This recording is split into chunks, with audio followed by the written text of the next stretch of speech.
Hey everyone, OmnicientWolf here with a first impression video on the CORSAIR Virtuoso MAX. Full disclosure, I did receive this headset free from CORSAIR. That being said, rest assured that my review will remain bias free, and just like any other headset, will include both pros and cons. So let's get started. First and foremost, the sound quality. The 50-meter speaker drivers really shine in this department.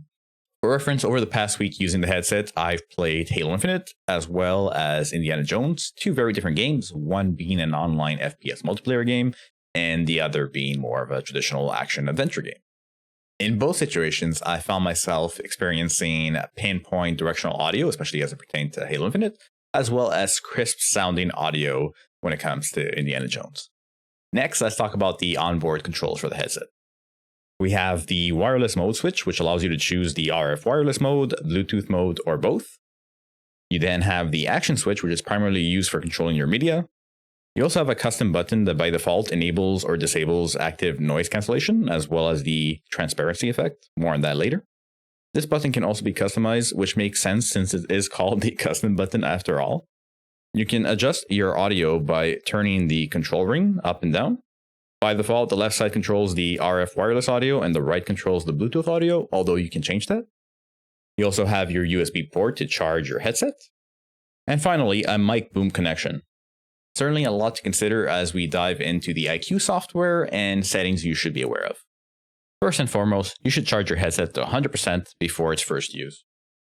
Then you should download the iCue software to ensure that your headset, as well as the RF wireless adapter, are both updated to the latest driver. After this, if you never wanted to use the iCue software again, you don't have to. Although there are some features that you might miss out on. Also, this is the only place where you'd be able to change certain settings and save them onto your device. Now with the iCue software open, you'll want to click on your headset. From here, you'll see a few options on the left-hand side. But first, let's navigate to the cogwheel.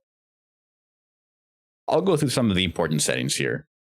First, the battery level lets you know how much use you have left before you need to recharge your headset. Next, you have your brightness, which will dictate how bright your headset's lighting is. Personally, I like to rock no lighting effects to improve battery life, although I haven't really tested to see what the difference is. So that being said, I have my brightness set to 0%. Speaking of battery, it is advertised for 60 hours, and based on my experience so far, this seems to hold true. Next, if you're using the mic, which I'm not, you can adjust the mic boost if needed. From looking at other reviews, it seems like this isn't needed in most cases, but of course, experiment and see what feels right to you. Then we have active noise cancellation. You can set this here, but as mentioned earlier, pressing the custom button on your headset will also switch between the settings.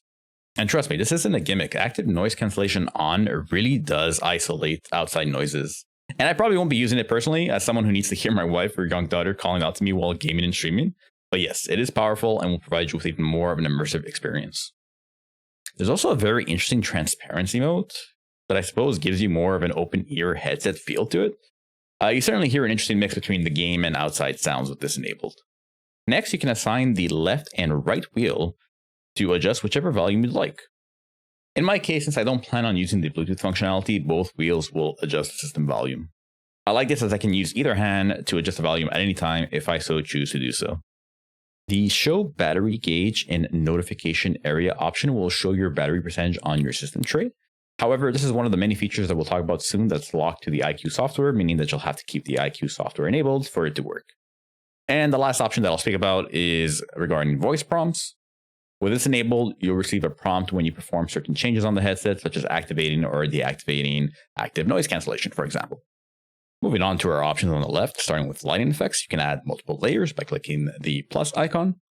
And it does come with presets, as well as the ability to customize your own. It's pretty powerful, but as I mentioned, not for me as I like to keep it off. Could be cool for some ambient lighting, though. Next, we have key assignments. In this case, this refers to the custom button on the headset. If you'd like, you can have this perform a different action instead of acting as a switch for the active noise cancellation. Many different options exist to bind this button to. We then have NVIDIA, which allows you to bring their technology into your headset and more specifically your outgoing audio to ensure that your mic sounds even better than default. As I mentioned before, I won't be using the microphone, so I certainly appreciate the fact that it's detachable. but you do have this option if you want to tweak it further. It simply requires an install. Now, the last two settings are probably the biggest interest: Equalizer and SoundID Personalization. I'll try to keep this as simple as possible, starting with the following caveat. You cannot use both at the same time. Even further, you cannot use the equalizer settings if you are already using some kind of Windows spatial sound, such as Dolby Atmos, which is included as part of your purchase. With this in mind, my current setup consists purely of the Virtuoso MAX with Dolby Atmos enabled, with some tweaks to the equalizer settings within the Dolby Access app, which is what you're seeing right now.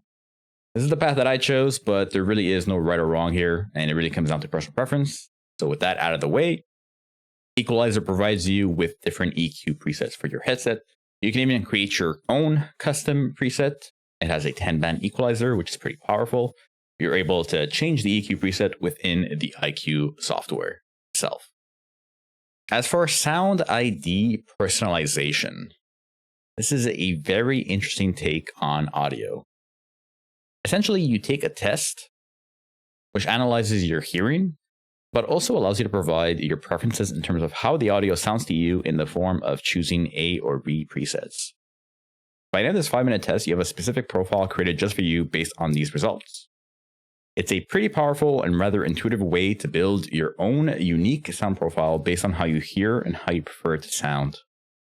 Now, despite these awesome audio features, this is where I draw one of my two main cons. The first of which being a lot of these features cannot be used without the iCue software. In other words, the app has to be running at all times. This can be a little frustrating as it pertains to equalizer presets because there are other headsets on the market that include onboard controls to change this on the fly without any need for software, but it's not a deal breaker. Although I mentioned there's no right or wrong way for setting up your audio, I imagine a lot of people will simply configure their headset with Dolby Atmos enabled and call it a day. The headset does have onboard memory. However, this is limited to lighting effects and key assignments. Still, it's nice to know that if you really wanted those settings saved to your headset and you didn't want to run any additional software like iCue, well, then that's something that you can actually achieve. And that more or less covers the settings and software side of things. Certainly a lot to consider, although I will say that the headset sounded great out of the box, which speaks to the calibration done on the default equalizer setting. Once again, I do want to reiterate that you can probably add the Dolby Atmos license and effect, and you'll be more than satisfied with the end result. Now, my last point pertains to comfort. You've probably seen other reviews that mention this as well. It's a little bit of a negative for the Virtuoso MAX, and I will say I've experienced it as well. Although I've gotten used to it over time, it can still be a bit of a pain over extended play sessions. I will also say that this headset is heavier than some in the market, just under a pound at 0.95, I believe. So at first, it might take a little adjustment. The headband itself also feels more firm or more solid than you'd expect it to be, although it does provide cushioning. And in terms of the ear cups, for me, they fit like a glove and really ensure that the sound is enveloping your ears, which is great. I do think you need to break in this headset rather than it being comfortable from the very beginning, so that might detract some people. Here's hoping that the next iteration of this headset provides more comfort. That's all I really wanted to cover as part of my early first impressions of the headset. Of course, this might change over time, but overall, I do think CORSAIR did a great job with this headset. If they do work on another version, first and foremost, I would like to see them try and make the headset lighter and more comfortable from the get-go. Secondly, I would love for them to have a look into onboard controls for the equalizer and SoundID settings specifically so that you don't have to keep the iCue software open if you don't want to. For what it's worth, I haven't had any negative experience with the iCue software. That being said, I haven't really used it all that much simply because I do have my headset configured with Dolby Atmos enabled. Two final points. Firstly, and this might just be me, I don't know, I've never seen this on the market before, but this is the first wireless headset that I've come across that provides instructions for removing and replacing the rechargeable battery if needed, so that's kind of neat. Always good to have options. And secondly, the price point is on the higher end, although I will say it probably is a matter of you get what you pay for in this situation. I mentioned earlier that I'm not an audiophile by any means, but so far the CORSAIR Virtuoso MAX has been the best sounding headset that I've worn. Of course, I have no doubt you'll find comparable offers from competitors. At the end of the day, the only opinion that matters here is yours, but I will say that I'm very happy with the headset and the audio that I'm getting out of it. I would just like to see that improvement on the comfort aspect, as well as having your equalizer settings presets at least saved on board. Also worth mentioning, CORSAIR does have a 2-year warranty on their headset products, so that should give you peace of mind should you have any concerns with the headset over time. Thank you for watching the first impressions video, and hope it helps you make an informed purchase if you're looking for a new headset. If you have any questions, please let me know in the comments below. OmnicientWolf